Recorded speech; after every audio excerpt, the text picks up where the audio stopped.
Okay, where we left off last time, we were talking about secant lines. And the secant line is something where it crosses the graph twice. The reason we're using secant lines is because we can't find a line through a single point, so we had to use 2 points. Well, if it's 2 points, it's going to cross twice. There's going to be a slight difference between the line and the graph. Now, with that, we can find the slope. Our last slope that we found was positive 3 over 1, which makes sense because it's going to be going up 3 over 1. All right, that seems to be pretty reasonable.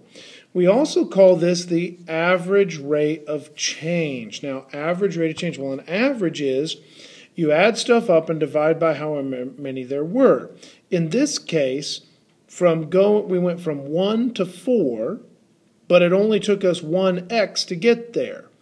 So what you're really finding is the slope is an average.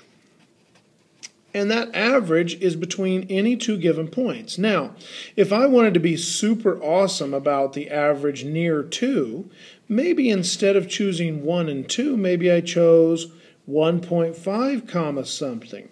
Well, that slope is going to be even better than using 1 to 2. If I were given a slope from -2 to 2, that would be a horrible average because that slope would be 0. That doesn't do me any good. What I want is I want to find the slope between two relatively close points or two very close points, and that would be the average between any of those 2 points.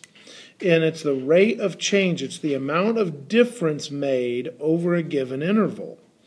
Now, it's the best we can do is say average rate of change because it may grow or it may shrink independently. Think about an example of putting money in a savings account. If you put money in a savings account and have compound interest, it looks something like this. So you say, well, what's the rate of savings? Well, from here to here, it's not a lot.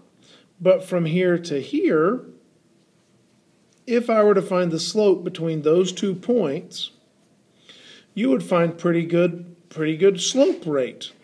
The problem is, if I were to look at the graph itself, it's steeper than this right here. So if I wanted to get a really good estimate, maybe I pick this point, and that slope would be even better.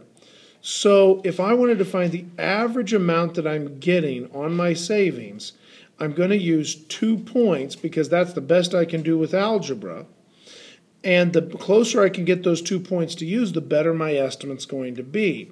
The idea here is we're laying some groundwork for when you get to calculus because average rate of change is going to be a very key concept when we get to calculus. But at this point, all you really need to do is figure out what 2 points you're talking about and use the slope formula, m equals y2 minus y1 over x2 minus x1. That's all you really need to get involved with.